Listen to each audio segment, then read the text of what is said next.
These are the names that define our world. The artists who shaped our minds. The rebels who challenged our views. But of all these legends, there is one that stands above all others.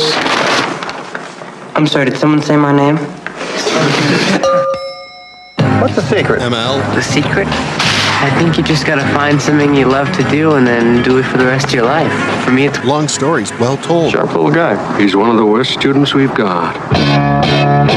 We're putting you on what we call sudden death academic probation. Could I see some documentation on that, please? Did you invite that kid to your party? Come on, Dad, there's gonna be girls there. I'd rather die. Pull your head out of here. Maybe I'm spending too much of my time podcasting and running for city council. It's time, homie. Kiss me, little one. You ass interrogator questions out of my face. Gone. What are you doing? Come on. That is not paid for by them. That is paid for by the people of Detroit. You might be qualified, ML. I'm not qualified for this job. Let me tell you something. You want to go right now? Okay? You want to go right now, Albert? Hey, kids, it's your very old pal ML Elric joining you with the soul of Detroit. I am still quite sore from our epic charity fundraising hockey game, the Clark Park Classic, which was played on Saturday on the east side. We are going to give you a recap on the outcome, and we're going to be joined by one of our generous sponsors, Patrick LaRiviere of National Fleet Services. Had quite a game. Wow, you flew through that last name. Is that because you weren't sure how to pronounce it? No, because I saw Dina Desjardins on Saturday at the women's game, and I said, Dina LaRiviere Desjardins. I said, well, I got it right on Friday, but when it matters, yeah. It worked better in rehearsal, I can assure you. So we're going to have an all-hockey show, actually, because Teresa Baldus from the Detroit Free Press is joining us with a story about love, stalking, hockey, murder. That's not murder, but a wild story. There's death, and it all happened on Christmas. So it does have kind of a feel-good element to it. So we're going to get to that in just a minute. Mark Fellhauer is here, stitching it all together, and Sean Windsor is, I think, at a massage parlor somewhere in Indiana right now, but he claims he's in a parking lot. I didn't know if his camera was frozen or if he was just not moving. He looks No. Just a little, Jennings type issue here. Although he's got it down better than I do. No, I'm at the airport, Mikey. Oh, you're you know about airports. I know you like to drive, but yeah, I'm at the airport. Yeah, that made sense too. So thank you very much. Speaking of driving, if you're looking for a new ride, service repairs, or even just a top-notch oil change, Roy O'Brien Ford is the place to go. My mom bought a red Ford Focus wagon there. It's fire engine red because my mom is very, very old. And she hates me to say that, but she's very, very cool. And she's got about 110,000 miles on that. She's still a satisfied customer. And she's not alone because Roy O'Brien has been taking care of people for 75 years from the corner of 9 Mile and Mack in St. Clair Shores. If you're looking for a car, or maybe you want to, sort of kick the tires virtually, go to royobrien.com. That's ROYOBRIEN.com. Check out Fast Track, which lets you choose your vehicle and options. But that's not all. You can pick out your deal, a lease, finance, or cash, get the value of your trade-in, apply for financing, and schedule delivery of your new ride. If you go in person, they're taking care of you and their staff. Everybody's observing all of the COVID protocols, and they have a lot of cool cars on the lot, new, used. Again, you can also go virtual at royobrien.com. Just give them a call at 888-566-5851, and be sure to tell them that ML's mom's son sent you. And since this is a all hockey edition, I should mention that Amy O'Brien, one of the honchos there at O'Brien Ford, her daughter was a outstanding hockey player for Regina High School. Hey. So everybody's on the ice on this one. It's soul on ice, if you will. Or if you won't, that's fine. It's really up to you. Sure, why not? So because we're talking about hockey, which is a winter sport, Teresa Baldus of the Detroit Free Press joins us from Florida. So I know that doesn't make sense, but that's just the way the show goes sometime. I was getting up early on Christmas morning, and I saw in the Detroit Free Press that a police officer had been run off the road on Christmas Eve and had exchanged gunfire with a stranger. And both of them were injured, and it turned out that the stranger ended up dying. And while we don't wish anybody death, I was glad at the time that it was the stranger and not the officer. And I was on my last days at the Free Press, and I kind of wondered what was going on, and I was trying to finish a big project, so I made a couple calls. Couldn't really get to the bottom of it because it was a very shocking incident, and it was still under investigation. And not long after that, I get a text message from a friend of mine who says, I was just going to wish you a happy retirement from the Free Press. I also have a potential story you might be interested in, involving the president of a nonprofit who potentially embezzled money and beat women, then ended up trying to kill his ex-girlfriend, who was a DPD officer, by ramming her car on 75 and then shooting at her until she returned fire and killed him. Plus, there may be a cover-up and some other stuff, and it's got hockey and drugs and escorts. Would you be interested? And I said, yeah, but now I'm kind of running for Detroit City Council. Is this a long way to say that your name should have been on the byline with hers? No, I'm just saying that I got out of the business just in time for somebody to tell me this amazing story. I'm like, oh my God, this is awesome. And when it comes to very good, complicated stories, Teresa Baldus is the person who works in my kitchen on those stories. Or in her kitchen, I guess, because we're married, and that's the Free Press's East Side Bureau is now our kitchen. So Teresa expressed some interest in the story, and damn, it was a pretty amazing yarn. It was Matt Jennings said he hopes that she wins the Pulitzer Prize for it, and I would say it is Pulitzer Prize quality.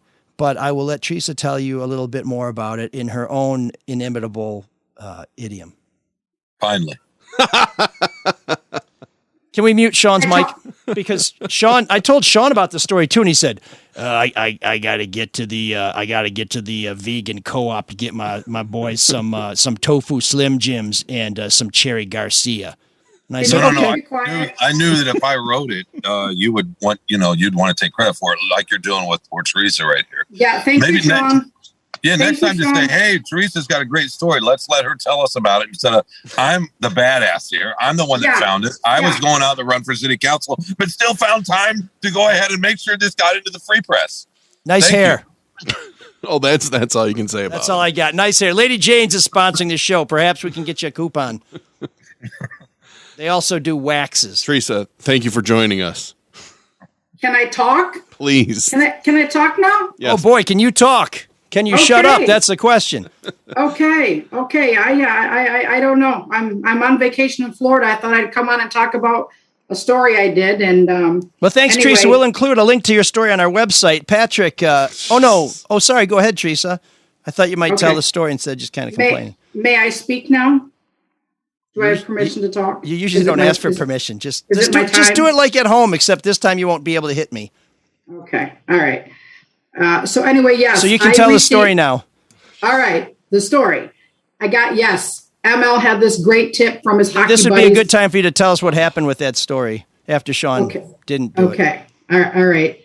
Where would you like me to begin? Would you like to direct how I tell the story, or do you want me to just talk? It's National Women's Month, Tree, so just do you. So I'll take the floor. All right.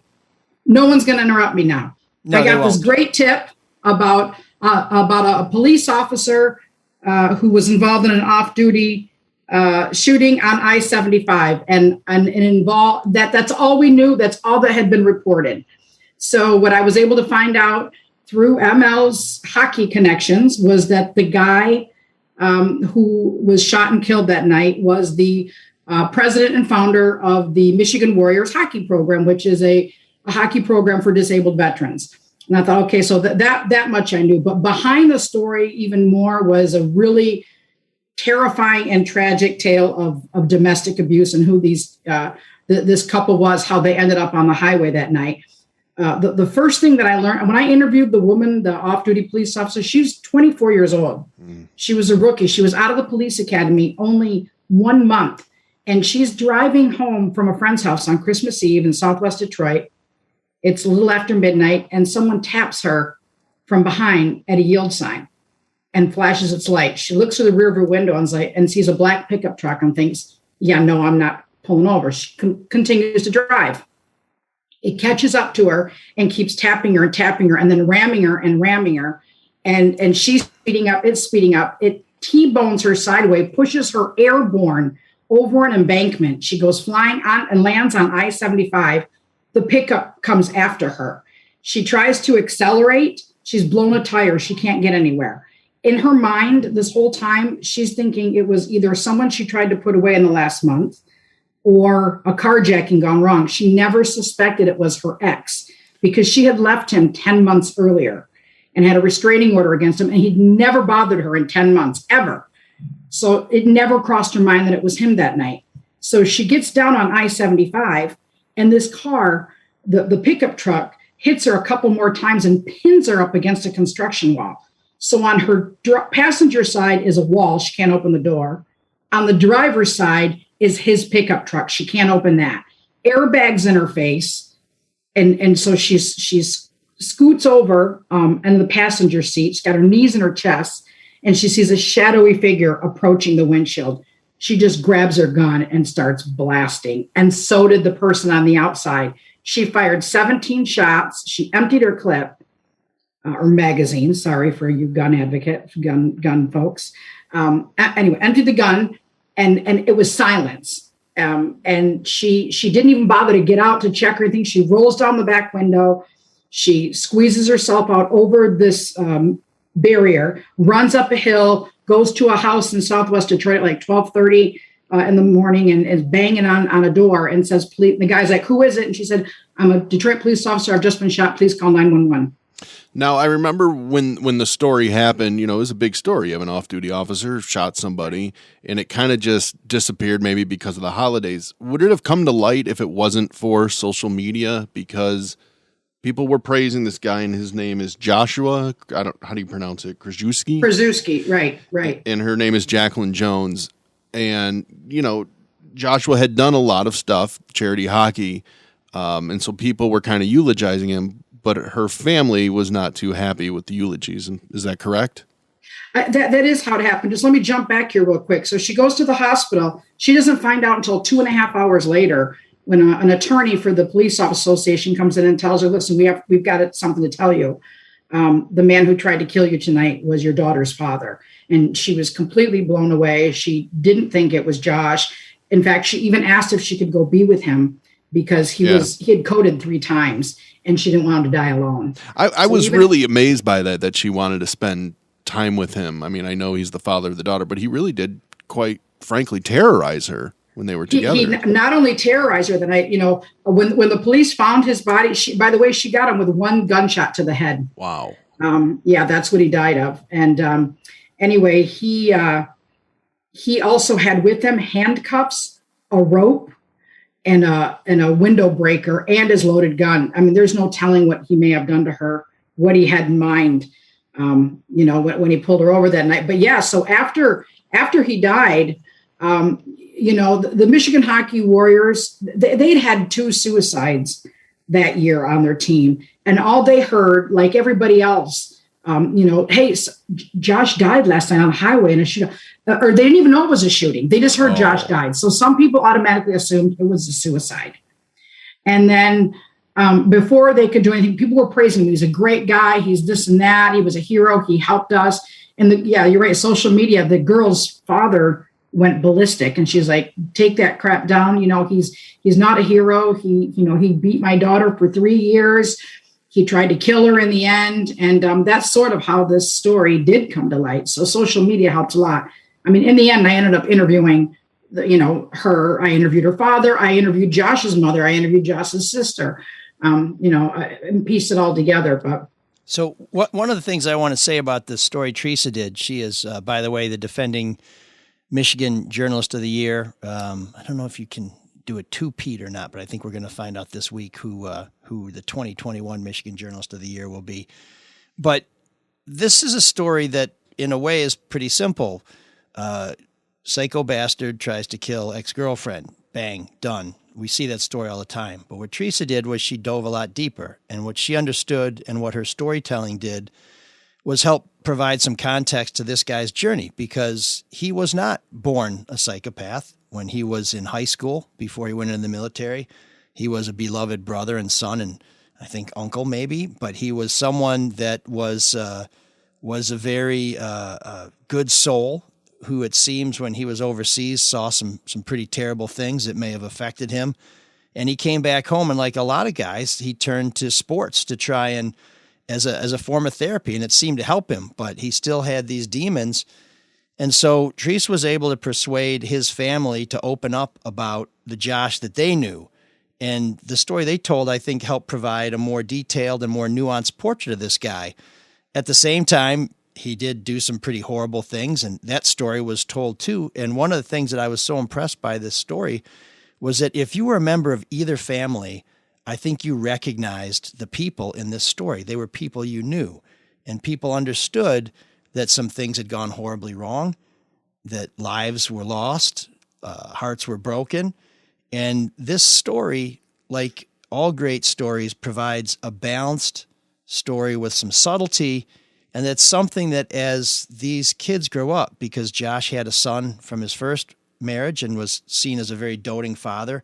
He had a daughter with this officer, and who is going to grow up and wonder about their dad. I'm sure both families are going to tell very different stories about who he was. Well, but they can go back and look at Teresa's story, and they can say, okay, this gives me a better idea.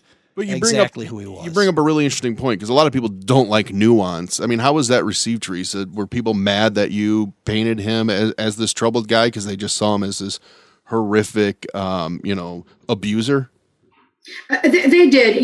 We get those emails. We get reactions from folks who are like, why are you trying to make, this guy look like a good person, or, why are you trying to justify what he did? And there are people who never want to hear anything good about someone who's done something so bad and so horrific.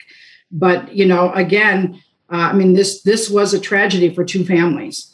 And his mom, it was hard to talk to her. I really felt for her, as I felt for Jack, the officer's father. Something a point I want to get across on this podcast. If women are out there watching and listening, and men as well, because this is about both, this was a relationship that should have ended long before that night. This was a relationship that time and time again, he abused her. He beat her. She had black eyes. She was photographed, and she kept staying with him. She kept going back to him because he took care of her. And, this is, I'm not going to get into the whole psyche of domestic violence and why women do this, but her father, who was a 28-year police veteran, said, listen, I know what he does to you, and only you can be the one that gets out of this. We're here for you.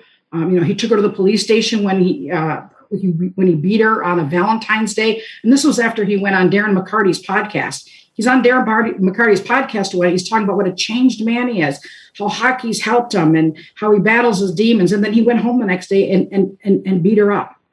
And that she still stayed with him through that. And this was when she was 7 weeks pregnant. If I've got time here, I want to talk about how people want to know why she finally left him. Do I have time here? Can I? Yeah, but let me just, before you go to that. Now you won't. No, let me just say that this story, if you take anything away from it, it's that both of these people needed to get help. And if you are in a place where you feel like your only resolution to your dispute is violence, you need to call somebody right now. There's no question about it. Get on the damn phone, call somebody and get help. And if you're being abused, please don't be ashamed. Please don't be afraid. Tell somebody, because as this officer's father understood and told Teresa, he knew until she was ready to say, I need to get out of this relationship, there was nothing that anyone else could do. So please, if you are in a place where you need help from yourself, from the voices of the demons you're dealing with, or from somebody who's mistreating you, call somebody. There's lots of help out there. Don't let it get to this point. So here's why she finally left, how after years she finally left. She'd come back from a trip with a friend of hers whose boyfriend had committed suicide. And when they got home from that trip, I'll try not to make this too long. I apologize. Anyway, they got into a fight the second she put her suitcase down, and they started fighting in the living room. He banged her head against the hardwood floor, dragged her by the hair into the kitchen, and proceeded to bang her head against the tile floor, and then dragged her by the hair up the stairs to the room, and he raped her. And when he was finished, he said, "You're free to go now, but you can't take the baby." And she's like completely, she's as distraught as you can possibly imagine. So all she's thinking is, how am I going to get through the next, 20 minutes, 24 hours? He took her phone for her, so she had no one to call, and she was not going to leave that house without her child. So he kept an eye on her that whole day. And late that night, he woke up in the middle of the night, and she heard him downstairs sobbing and crying. And he said, "I can't live without you. I'll do whatever I can. I'll make this work." And she's just thinking, "I'm going to say whatever I can to get me through this night." And she's like, "We'll get you help. We'll get you the help we need." And then he went into their office and pulled out a rifle and threatened to kill himself. And she's like, no, Josh, don't do this. Don't do this. And she went to leave, and he closed the door and put the rifle at her throat and said, "You're going to watch this. This is your fault." And he threatened to kill her too. And at that point, she's really just telling him everything she can possibly think of. I love you. We can work it. We can work it out. Calmed him down. They go to bed. That next morning they get up. He gave her phone back. She said, "Listen, my dad's going to be trying to call me. When he calls and I don't answer, he thinks something's wrong." So she had a best friend who they had a plan between them. If either were ever in danger, to text the other person a pineapple emoji. So she texted, and that meant send a cop to where I'm at. So she texted this pineapple emoji to her girlfriend and then deleted it immediately in case Josh got a hold of her phone. And she just sat there and waited. She's like, "Okay, I know she's got my text. The police are going to come." And she waited. It was like 15 minutes of waiting. And in between waiting, her dad calls. She's talking a mile a minute on the phone with her dad. Her dad senses something's wrong because she's talking so fast and starts asking her yes and no questions. She texts him during the call, "I called 911. So her dad's like, "I'm on my way." She's upstairs. Again, it's about 15, 20 minutes past. The baby's in the swing. Josh is sitting there with her, and she hears the dog bark. So she knows it's probably the cops are here. She says to Josh, "I'm going to go downstairs and see what the dog is barking at." She runs downstairs, opens the door, and just ran out. There were 6 cop cars there. And she said, "Please go get my baby." The cops run inside to get him. Josh jumps out of the 2nd-story window and goes running through backyards. Anyway, they did catch him. They caught him. He was charged. And then, of course, he was released on bond on a tether. Yeah. He did leave her alone for 10 months, but he came back that Christmas Eve, and he had a tracker on her car. That's what they also found. Wow. So that's how that whole story went down. Well, she's amazing. I mean, just from, saving her own life in the incident, getting the shots off, but even the pineapple thing, and just an amazing woman. But she is an officer. Is she still on leave? Have they not cleared her to get back to work? They haven't. The Michigan State Police investigated it. They're done with their investigation. They turned it over to the Wayne County Prosecutor's Office. Now they decide whether to charge or not. I really don't think she's going to be charged. And I think Chief Craig is quite confident that she won't either, because he allowed her to talk to us about what happened. Where typically, DPD officers involved in a shooting, they don't let them talk to the media.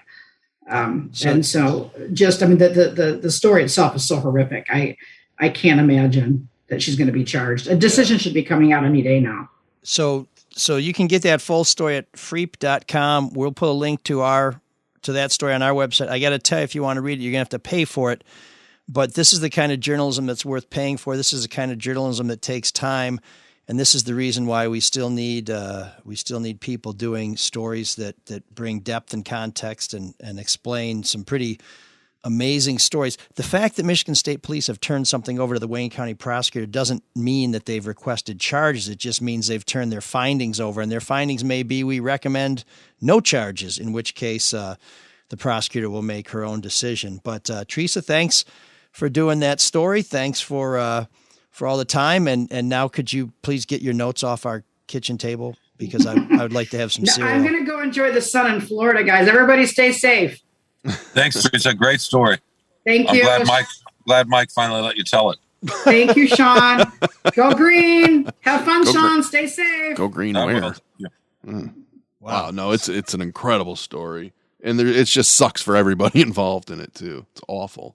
Yeah, but the way Teresa told that story, I think when those kids grow up, if they're really looking for an objective account of what happened, they'll have it. And that's an important thing to have someone who's impartial, who can tell you about your loved ones, because I'll tell you, when you got a bum in your family, everybody has an opinion and there's no middle ground whatsoever. So, and that dude seriously had major PTSD. He's got to, don't suffer in silence, right? Oh yeah. Well, and as Teresa reported, 2 other guys on the team had committed suicide before that. So there's a lot of other wounded warriors like that who end up taking it out on themselves, or they take it out on a bottle or pills or whatever. And really, we send people away to these wars and we celebrate them and we honor them when they come back, but they don't always come back the same. And I'm not sure that we're doing what we need to do to make sure that they are okay. And last time I checked some statistics, the suicide rate for returning veterans versus the general population. Oh God, I can't even imagine. It's obscene. Yeah. It is a crisis that no one really seems to want to do anything about. So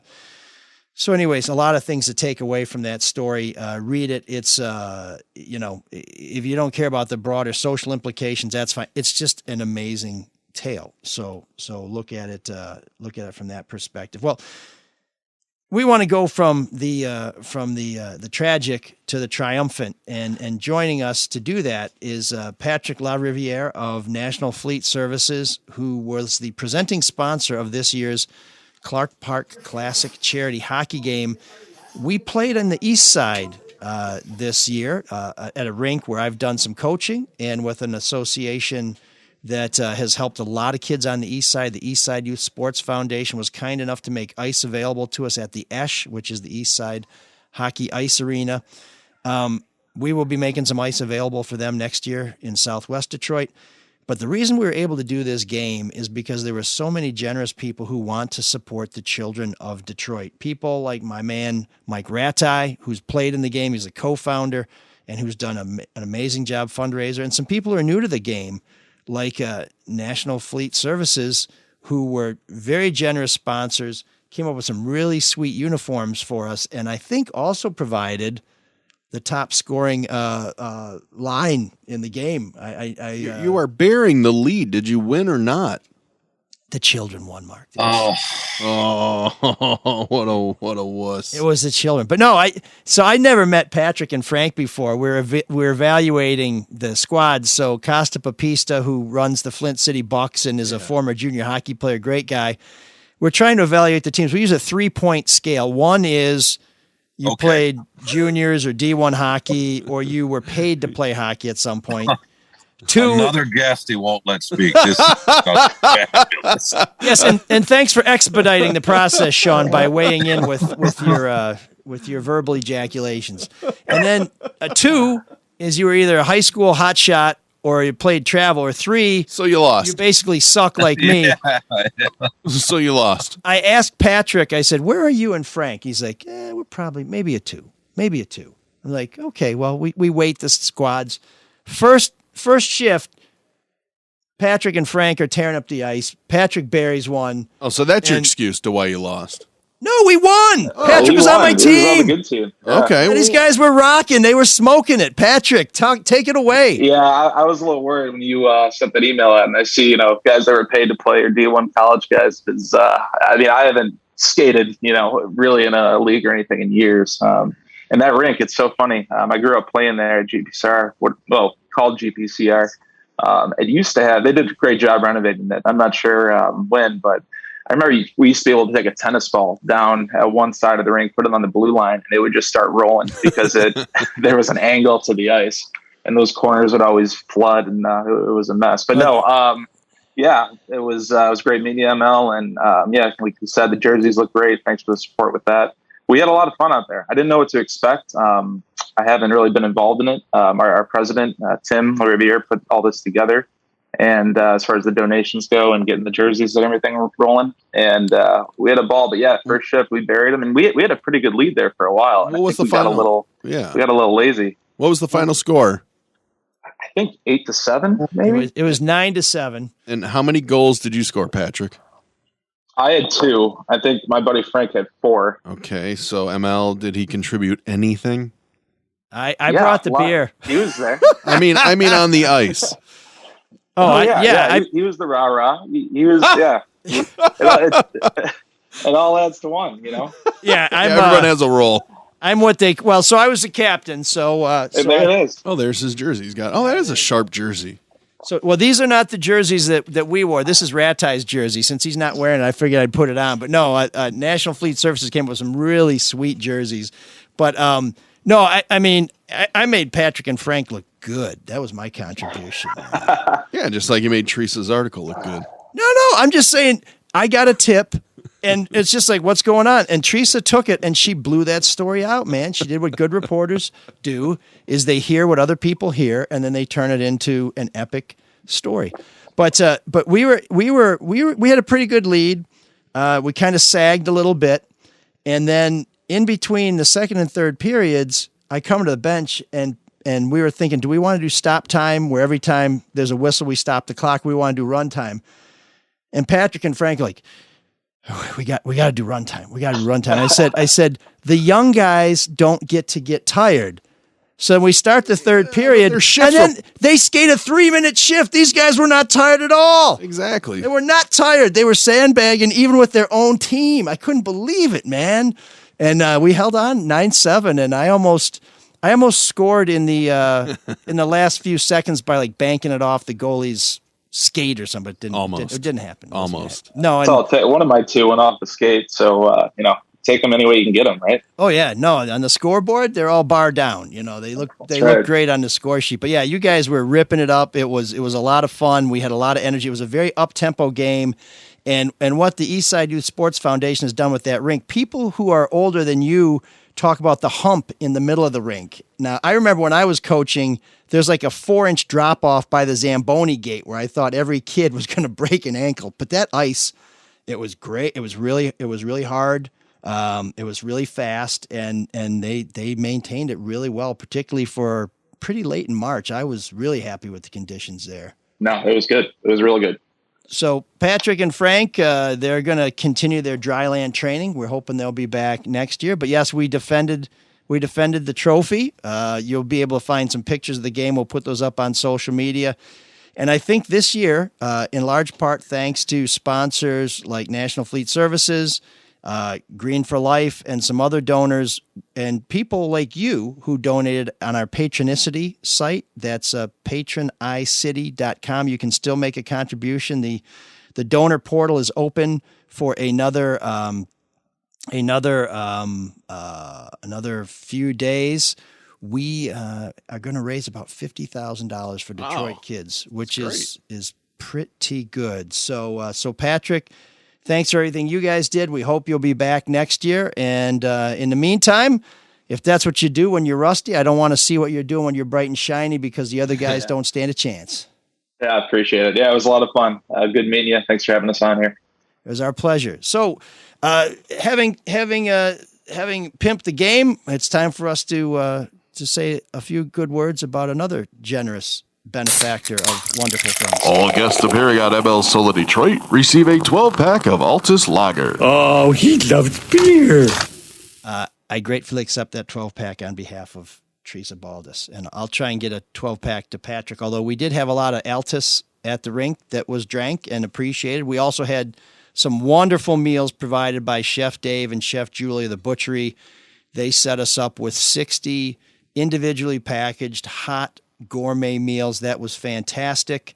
And we did have a little help from Atwater Brewery too. We had cases of Altus for the players, and we had a keg of Hey Diddle Diddle in the locker room that went down mighty smooth after the game. That's their special beer. That's a tribute to Mike Sadler, the late great punter for the Michigan State Spartans, who was quite the character, but was taken away from us in a car accident at the incredibly early age of like 23 or something like that. And I also have to tell you, you know who else supported the game very quietly as usual? Luke. He refuses to be acknowledged, but I have to acknowledge him. Luke Nowacki just pops up. He's like, here's the dough.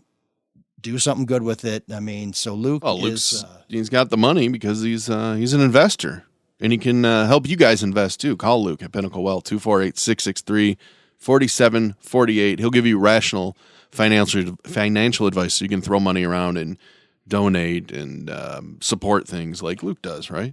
Isn't that a good way to put it? Yeah. Stocks or bonds, 401k, 529s. What do all those numbers mean? What is your advice? What is your strategy? Get one from Luke Nowacki at Pinnacle Wealth. Once again, 248-663-4748.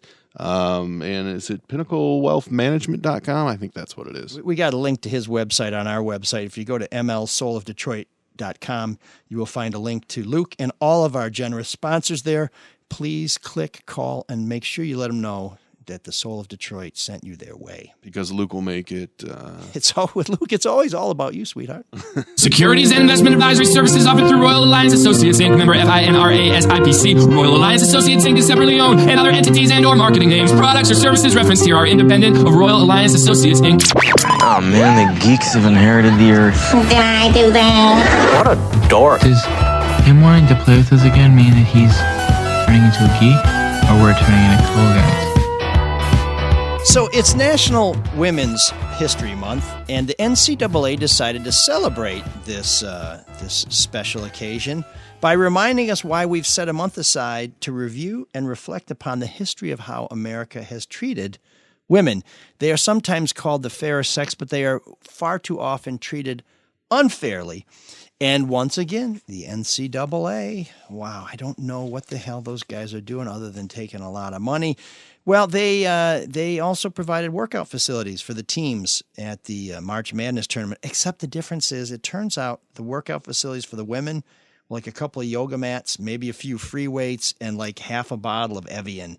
Whereas the men, top-notch facilities because they're the elite athletes. They have dedicated their lives to their sport just like who? Well, they also bring just like the women. The tournament also brings in $1.2 billion. The men's does. Women's. So there's plenty of money to set up a nice workout facility. What's right? that, women make money on the tournament too. Well, that's a $55 million TV deal that includes 24 other championships. I mean, apples and oranges. They still make money though. They make plenty of money enough to justify a weight room. I mean, it's just ridiculous. But I'm with you. To justify the same weight room? How about a weight room? I mean, a couple of yoga mats and an old tire. That's not a weight room. Why are we surprised? That's a hate room. What's that, Sean? What are we telling women? Seriously. What are we saying? They make money on their tournament. Normally we would have fans and they sell out their venues often, right? Because it's really fun to watch the tournament. So they make money there. They're not this year, but normally they do. It's a money-making enterprise. Even if Sean, it's not, I still think it should be equitable. Sean, I know ML's not in favor of paying athletes. Are you in favor of paying athletes? Absolutely. Well, I'm in favor of name, image, and likeness. Let the athletes earn off their brand, right? Sean, we were getting along so well for a minute there. So the university shouldn't give them any money, even though they're collecting these big contracts? I mean, okay, Nate, let's just go with name, image, and likeness. Should they all be...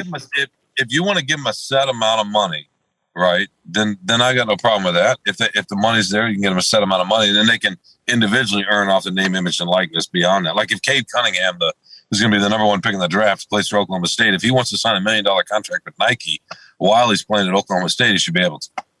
But why not make all the money equal amongst everybody? Why shouldn't... Well, name, image, and likeness turns it into a capitalist enterprise, right? You can make... It is a capitalist enterprise, though. No, it is. Yeah, it absolutely... For the NCAA, yeah, they don't get federal funds. Wait a second. So we pay state taxes in Michigan. Part of those taxes go to the University of Michigan, Michigan State, all the public schools. Then you're going to turn around and take that money to help offer scholarships. And you're saying that's a capitalist enterprise? The NCAA tournaments are, absolutely. Well, yeah, but you can't separate those out from the schools that participate in, which are publicly driven, at least part of it, a big part of it, right? Well, all I know is that the NCAA is an organization. They don't get federal funds for anything. This is how they make their money. So of course that's a capitalistic enterprise. That's why they get $1.2 billion. They don't get federal funds, but they're making their money off of institutions that do. I mean, that's the thing. I mean, look, the name, image, and likeness, I think is a fair thing to do. You know what? You shouldn't be able to own somebody's brand like that just because you're a student at a university. I don't think that's very fair. Oh, I think they should absolutely just pay them all based on revenue. You could do that too, but you're still going to keep the top, the best players from earning what they're worth, right? So if they can go out and sell and, get a contract for being a spokesman or something, they should be able to do that also. Well, back to the main Geek of the Week that you're putting out there, ML. It was. Did you guys think it was overblown at all? Because the NCAA did resolve it pretty quick. Absolutely not. Go ahead, Mike. Okay. Yeah, I mean, listen, this is something that never should have happened. How did somebody not set up these weight rooms and say, oh, whoa, wait a minute, this one looks fantastic, and this one looks like something like somebody closed a gym somewhere and gave us what was left over. They're in two different locations. I mean, they probably don't know what one hand is doing. You tell me you got somebody from the NCAA who's not in requisitions who says, okay, we need 15 yoga mats and a barbell. Where's that one going? It's like, okay, we need elliptical machines, we need Nautilus machines, we need blah blah blah. I bet you they're run totally separate from each other. Then you know 100%. what? Then you know what? You know why? Because one is more important than the other. Then the NCAA is even more vile because they are that incompetent that they don't know that they're putting two shite facilities together, or one shite facility and one elite facility. One is because one is bringing in 1.2 billion and the other is a portion of the 55 million. I mean, that's why they're run separately. Great. Then spend $1 million. I think $1 million would be enough to make the women's facility adequate. Let me ask you this. Do you think that the same amount of employees from the NCAA work on the women's tournament that work on the men's? I think there's more men's sports or more men's athletes. I'm talking about there's 68 teams or there might be 68 in the men. I don't know how many are in the women's. I'm thinking of all sports, not this particular. I'm talking about these two tournaments that the NCAA runs. Do you think they have more people working on the men's tournament than the women's? I'm sure they do, although maybe not now because they don't have so many fans. That should be equal too. Then they should have the same amount of people working on both. Then why? Because you're saying then hire some more people to work on the women's events. I'm fine with that. Because you're saying they're both equal, and I'm saying from the NCAA's eyes, they're not. One makes them a lot more money than the other. Okay, so let's back up for a minute here. The issue isn't that you should spend dollar for dollar for the men and the women. The issue is that you shouldn't spend $1 million for the men and $1 for the women. That's not. I mean, this isn't even a matter of proportional spending. This is utterly and ridiculous inequity. And you know what? If you really want to know how they feel about this, we found out through this process too that the NCAA pays for the men to play in the NIT, but they don't pay anything for the women's NIT. What more do you need to know that these guys don't give a shit about fairness? They don't give a shit about treating people equally. The women work just as hard at their sport as the men do. They just don't have the audience. They also don't have the marketing, the promotion. No one's arguing that they don't work as hard or any of that. But they can't work out as hard because they got 3 yoga mats, a rubber band, and some Hot Pockets in the fridge. It's exhausting. Women were freaking exhausted. Decade after decade after decade of being told you're not worth it.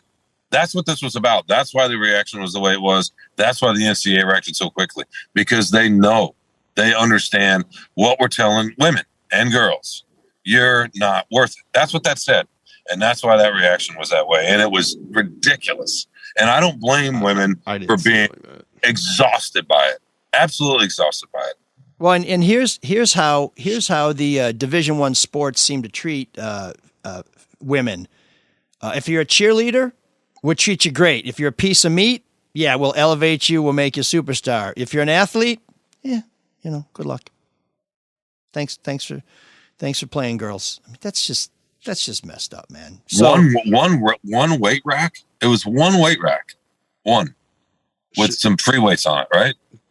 Does the does the women's final, does that get played in an arena or does that get played in a big stadium? I mean, are they all the same kind of venues? It gets played in a arena usually. Well, no, maybe lately it has been in a stadium. Okay, because the men play in a stadium, so I mean they should be able to play in a stadium too. No, they should be able to play where they're going to draw. They sell out 20,000 seats, and that's fine. Nobody's arguing that society has to say we got to send 60,000 people to the women's game.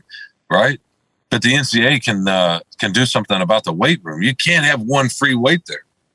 It's just or one set of free weights. Sorry, it's ridiculous. Well, my point just being that they're not equal in the in the structure of what they are. Yes, women are equal. They should be equal in the whole grander scheme of society. But in the NCAA's eyes, who is putting on both these tournaments, they're not equal enterprises. That's fine, but there's a difference between having a little disparity and basically saying F you. I mean, this is, you can't even argue that this is, well, I mean, maybe you can, but it's ludicrous to argue that this was adequate. This is disgraceful. I mean, this is not even a matter of, well, women don't lift weights so much. They do more isometric. So we're going to put some more, resistance bands. It's just like, no, we're not going to put anything there because we don't care. We're not going to do anything. Was that the final setup for the women's weight room? Yes. Okay. Until social media took over with photos of it, right? Right. So they got outed. How we solve everything. And if you're wondering how wrong they were, think of how quickly they moved to try and make it right. So that's your great debate geek of the week. NCAA, you suck. See you again. There's an all-night party in room 7609.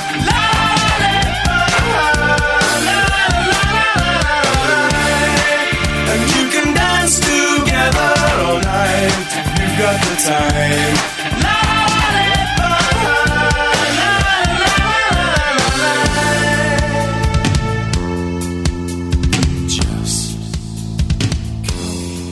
It's true that absence makes the heart grow fonder. I'm really starting to grow attached to that Windsor guy. Don't say that. I think if he continued to participate in the show from a transportation hub in a different jurisdiction, we might have a chance.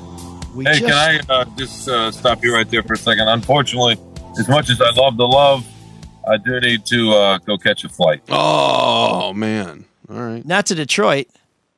Well, yeah, you're probably right. I probably shouldn't be in the same vicinity as you. But I'm sorry. I'm going to miss whatever lovely song we have. And then a little bit about what are you going to talk about? More hockey, maybe? I think what else for us? Well, the Michigan basketball team, right? Let me just tell you, we want to get your take on the Wolverines, but let me just tell you about this week's entry in room 7609. It was suggested by the other ML, Matthew Lewis, and he says it's the greatest Manchester band. And he says, here's some links to some of their songs, and he says, Mark and Windsor will hate it all. What? So you're not missing anything, apparently, Sean. Oh, wow. No. I like a lot of this kind of stuff. It's just, fun to poke at you. But Mark probably would hate it. He's more of a Uriah Heep type guy. What? No one's ever described me as that. I'll tell you what, Sean, give us a download. Let us know what you think when you get the full audio. Ooh, so far so good. I like it. Ladies and gentlemen, it's the fall with Free Range.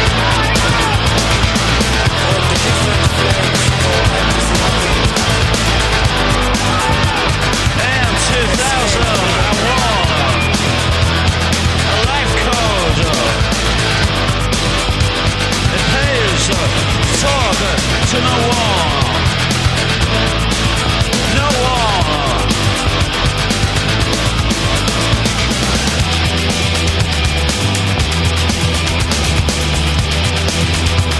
Proliferating across the earth, also spread Zarathustra.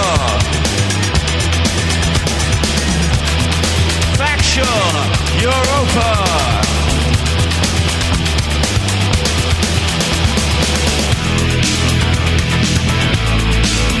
Free range.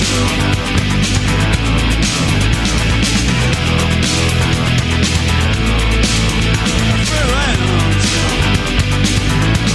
2001. Also spread Zarathustra. Proliferating across the earth. Crushing you.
so talk to no one. No one. I'm free range. Free range.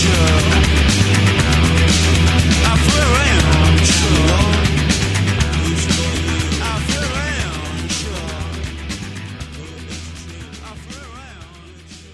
range. That's Free Range by The Fall.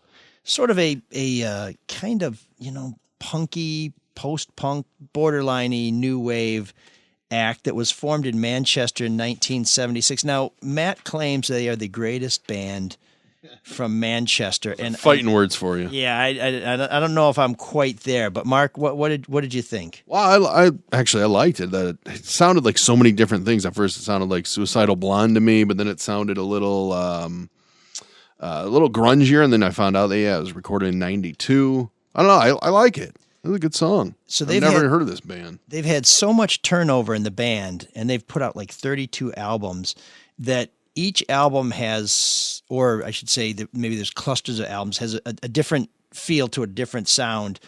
Some of the stuff, one of the ones I was listening to over the weekend is Live at the Witch Trials. It has sort of a Sex Pistols, Suicidal Tendencies, Violent Femmes, Dead Milkmen feel. Sonic Youth, you hear some of that there. Sonic Youth, yeah. They were an influence on Sonic Youth, who actually covered some of their tunes. But the new wave hook for me is, and of course the lead singer, Mark Smith, very indistinct with the lyrics. I was in a band, a punk band on paper in high school, meaning we wrote some songs, we gave ourselves some names, we assigned ourselves some roles, but we never actually performed. And I always thought I'd love to be a front man for like a thrash metal punk band, but I can't sing. And after listening to Mark Smith, I think to myself, not really a requirement. Yeah, if there's one thing I hated about that song, it's the vocals. Like you barely hear him, and he was just really talking anyway. It's like a stream of consciousness. A free range. Maybe that was range. the point. Yeah, no, he's known for indistinct lyrics, sort of the Michael Stipe of England. That's stupid. But very, very strange fellow. He had a practice of bringing his partner at the time into the band, either as a manager or as a performer. Oh, that usually works out great. Yeah, well, unlike last week's entry, or 2 weeks ago, Japan, where the lead singer ended up with the bass player's lady fair. That never works very well. But yeah, no, there was one of his early girlfriends who was the manager. When I was reading about them, I was thinking I was transported to Spinal Tap when David St. Hubbins brings his girlfriend in, and the old manager says she dresses like an Australian's nightmare. I can't remember who the manager was, but he just died a couple weeks ago. Tony something, but yeah, he was great in that. Had some personal problems later. That I think there was maybe something with some who did porn or something. The actor who played the manager in Spinal Tap, was it Tony Hendra? Tony Hendra, yes, I think he got caught up in some sort of oh wow, yeah, underage creepy stuff, But anyways, he was great in Spinal Tap. We'll leave it at that. Yeah. But the connection between The Fall, other than being from Manchester, which is the birthplace of some of the greatest new wave bands of all times, is the drummer. So Mark Smith is connected to The Smiths through drummer Simon John Wollstonecraft, who played on very early incarnations of the Smiths and the Stone Roses. I think we both agreed. Stone Roses, there you go. This had a very Stone Rose feel to it. Well, this was one of the highest charting tunes that The Fall had, and it was written by Wollstonecraft. So you can kind of see some of that influence there. Anyways, he was in early incarnations of the Smiths and the Stone Roses, and before that, he was in Freaky Party with Johnny Marr and Andy Rourke, who, of course, were lead guitar and superlative bass player for the Smiths. Always comes back to the Smiths. Well, hey, man, if it's new wave. So Marr said that Wollstonecraft wouldn't join the Smiths because he did not like Morrissey's voice, which makes you wonder, he doesn't seem to be that choosy about vocal quality not at all. So what are you thinking, Simon John? But Morrissey actually preferred Wollstonecraft over Mike Joyce, who eventually became the Smiths drummer and who's known as the other half of that great rhythm section in the Smiths, along with Andy Rourke. If Maz had got his way and Wollstonecraft had stayed in the band, it would have saved him a ton of trouble, because in the end, it was Mike Joyce who filed the lawsuit. He was later joined by Andy Rourke against Morrissey and Marr, because they felt that they'd been cheated out of a lot of their publishing and a lot of their rights on the music. Rourke, who had some personal problems, mainly involving the White Horse, settled for some nominal sum. Joyce took the case the full length. Really? Morrissey had to testify, was humiliated on the witness stand, ended up having to pay Joyce $1 million. A lot of people believe the reason why the Smiths will never get together is because Mazur will do nothing that involves Mike Joyce. And of course, well, you kind of would think that the second you file a lawsuit against the rest of the band to get royalties. Yeah, that's going to be when a you're pretty breaker. much done. Yeah, but the so case, he won then. They had to pay him. He won. It was a really terrible thing. But of course, later on, Morrissey, like a lot of great musicians, from Eminem to you name it, have gotten his revenge lyrically. Where there's some Morrissey lyrics where he says something like blah blah blah blah blah, ignorant like something high court judges. So he gets his revenge in some of his own music. So maybe he made the £1 million back. I think he'd rather have the money. Yeah. So maybe I don't know what the royalties were like on that song. Probably not $1 million. Yeah. Anyway, well, not to mention having to go through it all. Yeah. Well, and here's a guy who doesn't like to be challenged. Here's a guy who feels whatever he does is gospel. And he's the put upon, Irish English working class lad, and now he's being portrayed as the evil record company executive type guy. But Wollstonecraft spent a lot of time with a lot of bands, but he played with The Fall probably longer than anything else, and added some keyboarding and programming and stuff like that. Co-wrote the song we just heard, Free Range, and ended up writing a book about his time with The Fall. So very interesting guy, very interesting band. I'm not quite sure that they're new wave, but the fruit of Manchester and the tree is not poison. So we thought we'd share a little bit of The Fall. We love it when you suggest songs for us here in Room 7609. As you know, this is the place where we take bands you may not have heard of and try and give them some exposure, or we take bands that you know all too well and try and put a spotlight on some of their better work that just didn't quite get the acclaim it was due at the time they put it out. So if you're interested in The Fall, they put out something like 32 albums. And their production only ended because Smith died a few years ago. He had some not healthy lifestyle issues, a lot of smoking, a lot of drinking, I think, but then cancer got him. So check out The Fall and give us some leads on some new bands you'd like us to look into and share with everybody. And of course, if you love Room 7609, there's no better way to show that love than with your super groovy vintage Room 7609 keychain. So take a gander at the drewandmikestore.com, and you can see all our other great merchandise there. You can also donate. And Mark, I'm going to have you remind people how to donate, because it's been a couple weeks since. Oh man, everyone listen up. Listen up. Very important. mlsoladetroit.com. A little donate button there. If you would be so kind to keep this little ship afloat.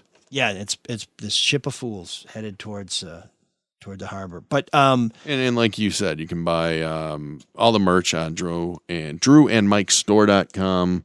Jerseys. Are there still some jerseys, shirts? Oh yeah, we still have some hockey jerseys. We have some our long sleeve T-shirts are back in stock. We just restocked our hoodies because Teebs ordered that's right. Literally ordered more than 30 hoodies. So there's going to be a pretty good looking gang out there somewhere. No hats though. No hats. And if we're out of hats? I think so, aren't we? We got beanies. We're out of hats? I was just trying to use it as a segue into What? Lady Jane's. Oh yeah, no, but you can buy our hats, but you won't need them. You won't need them because you're going to go to Lady Jane's and get a sweet haircut, a hot lather neck shave, hot towel treatment. Stop messing around. Get to the nearest Lady Jane's near you. It's a safe, clean environment. And when you check in, say you're a first-time person and click on the little Drew and Mike logo and help out the whole network. Lady Jane's Haircuts for Men. It's wicked awesome. 2 new ones, by the way, I need to tell you about. Brighton, Southeast, on the corner of East Grand River Avenue, Whitmore Lake Road, in front of Kroger if you're out that way. If you're all the way up in Grand Blanc, it's on Saginaw Road, south of Hill Road, right next to AutoZone. So check out Lady Jane's, of course, their website as well to find the nearest one near you. And they'll give you a hot leather neck shave. But if you're looking to shave some points off of your mortgage, it's time to refinance with Hall Financial. We've been talking about rates being in the 2s. There's a chance they're going to start to creep up. So if you've been waiting, stop waiting. They are a financial supporter of this entire network, and they can be a financial supporter of your network by getting you a refi. You know, when you refi, you save usually 2 payments because it takes some time for the paperwork. So that's an immediate savings right in your pocket. That's bang. That's done and dusted. But when you get those lower rates, you save every single month of that contract. So just click the link on our website to get started or call 248-308-5000. That's 248-308-5000. Make sure to tell them ML sent you. And if you're looking for somebody to talk to, there's a fellow named Dan Morrison, another guy, James Bentley. You may know that gentleman. Very professional. There's a fellow named Bill Alhak. Those guys, they're probably pretty busy, but I think they'll take your call. So give them a call, 248-308-5000. That's NMLS 146-7435. Just a quick word on donations. If you have $10 to give and you're thinking, do I give money to ML Soul of Detroit or do I give it to the kids of Detroit? Go to patronicity.com. Yeah, give it to the kids. We understand if things are tight, maybe Some that people hate stimulus kids. check hasn't got here. Yeah, it's usually the people who have them, or live next to them and they're raising a ruckus. But yeah, please help us reach our fundraising goal of $5,000 with that online portal. That all contributes to our overall fundraising goal. Feedback. Dave writes, ML in the Inception tenant level ? And King Kong sized that was the last show. It was a St. Patrick's Day show, so maybe some people didn't listen to it after St. Patrick's Day. Still a very entertaining show with some stories about Nashville, about Alice Cooper, and about the importance of having a good cell phone. So you may want to check it out nevertheless. Anyway, Dave says, on that show, you said perhaps the truest statement I have yet heard uttered on the show. And he quotes me as saying, I tend to agree and see plenty of evidence to suggest so. When a Jehovah's Witness emailer wrote, human beings were never given the gift to self-govern. In a non-denominational way, I agree, Dave says. I agree so hard, as the past year has made blatantly clear society as a whole, for the most part, has shown just how selfish and after its own interest it can be, while simultaneously, purposefully ignoring any action that might meet the greater needs of the people around them. Why are we so far off path? And then he closes with this non sequitur. Jim Rome plays Up All Night every day on his show. Just an FYI, not being critical. Because Up All Night was our entry in room 7609 by the Irish new wave band, the Boomtown Rats. I didn't know that. I'm glad. Now we know. So there you go. I would not say Jim Rome is kind of a new wave beacon, but so be it. Thanks, Dave. Sharon inquires, Detroit and Detroit schools are getting a boatload of money from the relief bill. $879 million to the city of Detroit and $980 million to the school district. Any particular things you hope to see funded outside of the boring stuff like paying down debts and pensions? I know schools don't have anything to do with city government, but I can't imagine Detroit has built a new modern public school in quite a while to attract families. Cass Tech High School is newish, but outside of that, seems like $980 million could get a handful of new schools up and demolish some of the older ones sitting on their portfolio, blighting neighborhoods. But like the city, maybe most of those millions would go to debts and pensions. Just hope the windfall isn't squandered on fake crony jobs, contracts swinging, and fake programs offered by insiders. You know. P.S. Our lake house stocks Altus in the fridge because of your show. Wow, damn, a lot of questions there. It's a high note indeed. So I'm not sure where the city and the school district are earmarking that money. Some of it, I'm sure, will be to modify buildings to make them more safe in terms of ventilation and things like that. But there have been some new schools built in the city of Detroit. There was a building boom over the last 20 years because it turns out the school district was sitting on $1 billion in bond money that it wasn't spending. And in fact, at that time, Mike Duggan, who was an assistant Wayne County or deputy Wayne County executive, was tasked with spending that money. A lot of these buildings had makeovers. There were a few of them that still had coal-fired boilers where there was a guy shoveling coal into the boiler. I think one of them was Stellwagen over on the east side where I live, Right behind Stellwagen, which is a beautiful old building, they built Ron Brown Academy, which is a beautiful new building. Detroit Renaissance is a new building, as is Cass. Renaissance is newer. But there's been a lot of new building. There's been a media school. There's been a performing arts school. There's been a ton of construction. And really the issue with the Detroit Public Schools is not that the buildings aren't nice enough. It's competition from charters. And it's just a general sense that the classes are overcrowded, that the opportunity is better elsewhere. Do you know with this relief bill if it has to be spent in a certain way? Like, because you mentioned, they do have to improve ventilation and everything because of COVID. Is it earmarked a certain way that X amount has to be spent on certain things? Do you know? So the short answer is no, I don't know.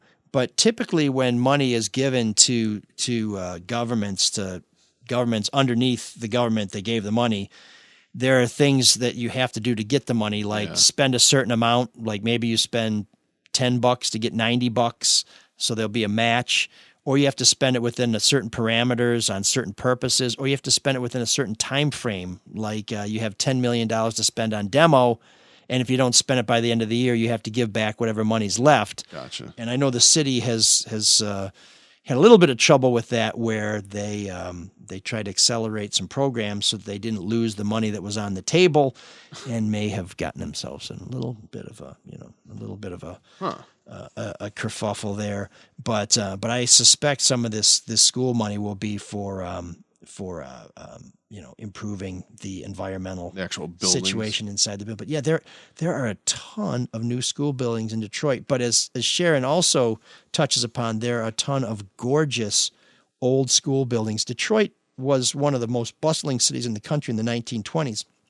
And a lot of the architecture when those schools were built reflect that very elaborate and to my way of thinking, just classic style. There's a school on my side of town called Andrew Jackson. It's beautiful. There's a huge pool on the first floor. There's a beautiful basketball court on the second floor.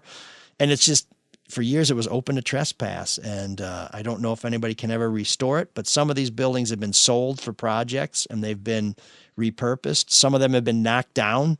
There's on the west side, there's going to be a apprenticeship program run out of some of the trade unions that is on the site of an old school. So some of these things don't just sit there and rot, but far too many of them are boarded up and are blights on the neighborhoods. Having said all that, I'm not sure that when you give the school district $1 billion, the first thing they're thinking about is knocking down buildings that no kids are going to. I think they want to try and improve conditions in those buildings where they can still change people's lives. But Sharon, great points. And I'll tell you, we'll look into it, because if it turns out I am successful and am elected to Detroit City Council, I'd like to get my hands on some of that money too, because there's a lot of things I'd like to see happen for kids over on our side of town. And I'd also like to see some money put into some of these commercial districts that are coming back so that people can work, live, and shop within walking distance of their house. And if you want to know more about my political ambitions, you can go to ML4Detroit. That's ML4Detroit.com. You'll see some pictures, read some stories, hear about my platform. How's the campaign going? And there's even a link to donate. We're doing great. We've been knocking out petition signatures. I've been getting some support from people that I hope we can talk about soon. We're getting ready for our campaign kickoff very soon, and got some great advice the other day from one of the truly heroic figures in recent Detroit political history. I'll have to wait to see what we can say about that. But there are a lot of people who are saying that they're excited about my candidacy and they think that I might be able to make a difference. And I'm glad to hear that, because, I'm new to this. Well, okay. You don't know what you don't know until you get in the middle of it. 3 months in, what's been the biggest surprise? Anything that's surprised you? Like, oh, wow, this is a lot more or a lot less blank than I thought it was going to be. There were some things I expected. I think one of the things that's kind of surprised me is how a lot of some of the highlights of my career have been turned into lowlights, depending on who's portraying them. That doesn't surprise me. Trying to eradicate corruption in Detroit city government's been turned into some, that I'm some sort of witch hunter. The money we've raised for kids in Detroit, some people don't like that the kids live on another side of town, and they're like, what have you done on the east side? I'm like, well, let me tell you, before I was raising money for kids at Clark Park, I was coaching on the east side and raising money for Eagles sports and for all kinds of good things happening on the east side. I coached at Baldock and Mesmer Park. The fact that I was on the school commission at St. Clair, people like, well, St. Clair, that's in Grosse Pointe. I'm like, yeah, it's in Grosse Pointe by 50 feet. And by the way, you know who goes to St. Clair? Kids from Detroit, like my kids and all their classmates. There are very few Grosse Pointe kids going to St. Clair School. So when you're on the school commission trying to keep the school open, when you're raising money for the school, when you're coaching, when you're mentoring, those are all good things. So those are the criticisms that kind of surprised me. The craziest thing, and I think we talked about this before, was someone who was just lighting me up. The main reason they tried to blow me up is they're like, and when's he going to do a story on Gabe Leland? I'm like, I'm the only one doing stories on Gabe Leland. So that kind of foolishness can get to you. But at the same time, if we ever get to a point where we're having debates and somebody wants to say, yeah, I'm so you raised all this money to help Detroit kids, but, that's not good. I'm like, yeah, let's debate that all day, baby, because, most of these folks haven't raised a middle finger for people. And if you want to debate that helping kids, there's something wrong with that, yeah, come on, let's do it. Let's get into that. I like the little debate you had with someone on Twitter about you were raising money for the Michigan State Giving Day, the pledge. Like I was trying to give you shit for not having a mask on, which you had a mask on. I mean, you could see it. It was just on your chin during the interview. Yeah, and the guy I was with was vaccinated. We were both having a beer. You can take your mask down for that. Yeah. But what killed me is you kept coming back at him like, okay, so you want to troll me about the mask. Have you donated? Because that's what it was about. It drives me nuts when people aren't on the one subject and they just want to throw out red herrings or this or that. And it's like, well, let's just focus on what's really important at this moment in this juncture. Right. It can all be important, but this is the most important at this time. Yeah. So that's the thing is people who don't do anything, they want to piss all over you. They're the loudest. And just, to provide a little more context of what Mark was talking about, I shot 2 videos with you may remember Blue Santa, who was here for our epic Christmas show. John McGrail, who was he a better Paul Bunyan than he was Santa? He was an outstanding Paul Bunyan. Okay. And Paul Bunyan endorsed my city council campaign. People will see that later on this year. But we went to the Cadieux Cafe. Yeah. And we set up and we did a commercial to raise money for the Detroit Spartans, who have their 313 endowed scholarship fund, which benefits kids in Wayne County and Detroit who want to go to Michigan State. That you can still donate to that. And we also raised some money for the Emergency Student Fund for the Michigan State University College of Communication Arts and Sciences, where I've been on the alumni board, which provides funding for kids who are trying to finish up and may need a couple bucks for their last class. Maybe they need textbook, maybe they need help with rent, whatever it is. We're trying to find ways to support kids who are trying to finish their degree and stay in college. So Paul Bunyan was kind enough to come out for those, and somebody's crapping on me. So finally with this troll, who has all of 9 followers. Yeah, so I pointed it out. I said, he got what he wanted, though. You got him. Yeah. Well, you got your attention. So ultimately what I said to him was, listen, let's not fight over this. We were 5.5 feet apart, not 6 feet apart. I said, how about this? I will match every dollar you donate to this scholarship fund. And his response was, we donate hundreds of thousands of dollars to needy children. I'm like, yeah, I'd like to see those receipts. And then he says something like, It's a fun battle. Great. Now you're picking on people who, make comments on Twitter. I'm like, wait a minute, are you a tough guy or are you a victim? I'm too confused. So I had to let it go at that. But he just wanted to give you shit. But the Detroit Spartans raised $16,000 for scholarships. Awesome. Last year they raised $5,000. So I'm not saying I had anything to do with that. I'm just saying that during the pandemic, we've seen a lot of people dig deeper and be generous in a way they might not normally have done it, because they seem to understand that they're getting through this crisis in good shape. They should be thankful and they should help people who may not be as fortunate. So still lots of ways to give. And at some point I'll beg you to give to my campaign, but right now there's a lot better causes out there. So thank you to everybody who's been so generous. Amen. To this show and so many other causes. Here's a point in the show where we turn to Sean. Sean, what do you got? Nothing? Okay, pretty typical. Getting on a plane. I'm fixing to have me some of them nuts with honey and salt on them, and I think there's like 4 in a packet, but my diverticulitis. Okay, Sean, thanks. Good to hear from you. Take care of yourself. God bless that man. Good luck in all future endeavors. And then if you got the time, Charlie LaDuff's No BS News Hour rarely disappoints. And of course, the Drew and Mike podcast. I mean, it speaks for itself. Constantly disappoints. Well, it's a lot of content there. I mean, it can't all be diamonds. Some of it's got to be rough. So Drew and Mike podcast, please support them because really they support us. We're not here without Drew and Trudy and Brandon and little feller named Fellhauer, who's going to have to explain to his daughters why he hates female athletes so much. I'm looking forward to that conversation.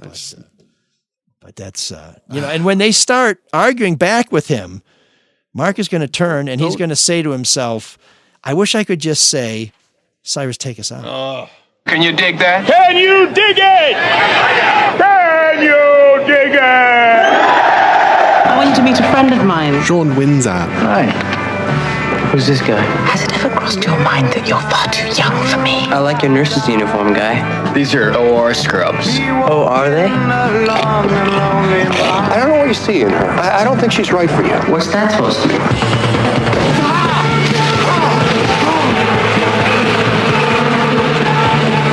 She's like 5'3", 112 pounds, glasses. You know, you and Mark Fellhauer deserve each other. You're both little children. War does funny things to men. You'll find a pair of safety glasses and some earplugs underneath your seats. Please feel free to use them.